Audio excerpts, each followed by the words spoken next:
evening, and thank you all for coming here and celebrating with us this milestone in our lives. Over the past 6 years here at Providence, we have learned so many things from so many different people. And tonight I would like to take a few minutes to share with you some of the most valuable lessons that I have learned and thank those who have taught me these things. Mr. Waymeyer taught us how to use graphing calculators and also how to plan for retirement. Mr. Clausia taught us how to parse Greek words and also how to do the moonwalk. Mr. Keating taught us how to write a DBQ and also how to beatbox for his freestyle rap. All of these skills are incredibly valuable, but the hardest and perhaps most valuable lesson that I learned here at Providence was to choose joy and contentment for wherever you are in life. It is often easy to complain and grumble, choosing to see only the negative aspects of a certain place or situation. But this past year especially, while reading books like Gilead and Notes from a Tilt-A-Whirl, I have learned, and am learning, to recognize and appreciate the immense beauty and blessings that God offers to us through the world, despite of and perhaps even through our less than ideal lives.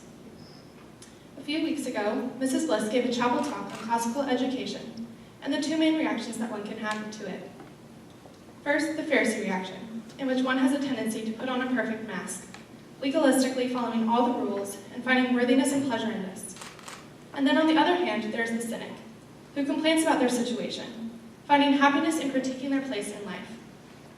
Although I could definitely relate to both of these positions at various times throughout my high school career, I tended to lean more towards a cynic reaction.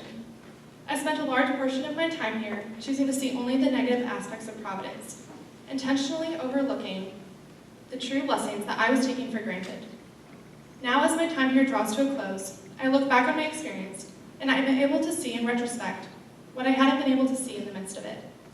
I see the incredible worth of not only the education that we received, but also the value of the relationships that I have formed with my classmates, teammates, teachers, and coaches.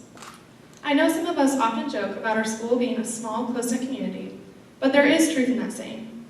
I've been able to develop meaningful relationships with people here that I never would have interacted with if I had gone to a different, larger school, and I've been very thankful for that. My advice to the current students then is to soak up your experience at Providence. Don't take your time here for granted, and intentionally choose to embrace and enjoy it, rather than focusing on where it may be lacking. Develop meaningful relationships across the grades, pursuing deeper relationships with your teachers, classmates, and teammates, because it can profoundly change and better your experience here. Also, take the opportunity to be engaged in class. Appreciate the fact that Providence provides a context in which you can ask hard questions and discuss difficult topics with teachers who know you personally and care for you.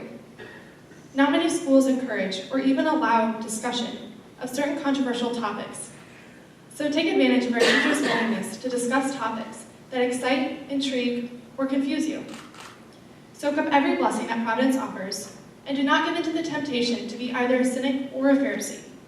Rather, choose genuine contentment and joy for wherever you are in life, choosing to focus on the blessings rather than the shortcomings of your situation in life.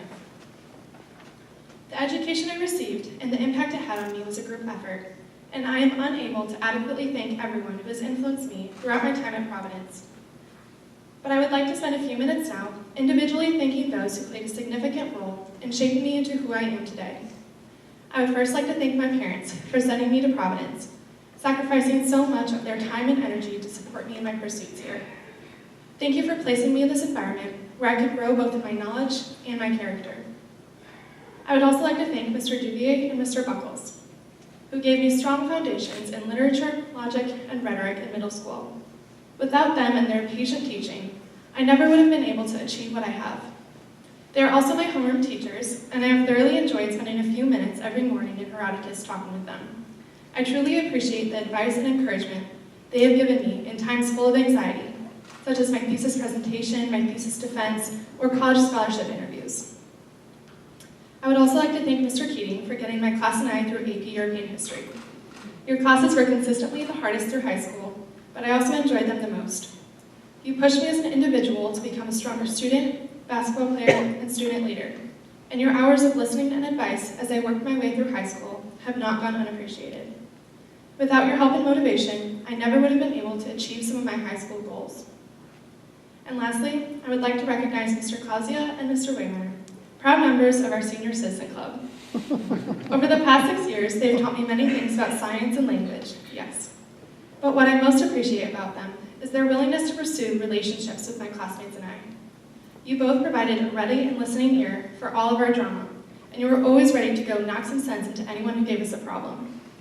You encouraged our class in countless ways and refused to allow us to doubt ourselves. You were always our strong supporters, and words cannot express our gratitude. And to my fellow graduates, we've definitely had our ups and downs through these past 6 years, but when it comes to it, there's no one else I would rather receive my diplomas with. You girls have carried me through high school, supporting me with coffee and ice cream. I'm so thankful for all of our memories, our laughter, our quotes, and our countless inside jokes.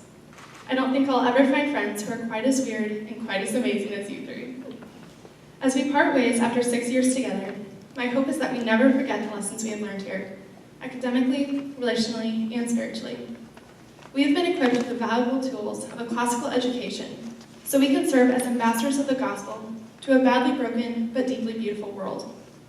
So graduates, as we enter the world of college and adulthood, let us not forget the lessons we have learned, nor the tools we have been given.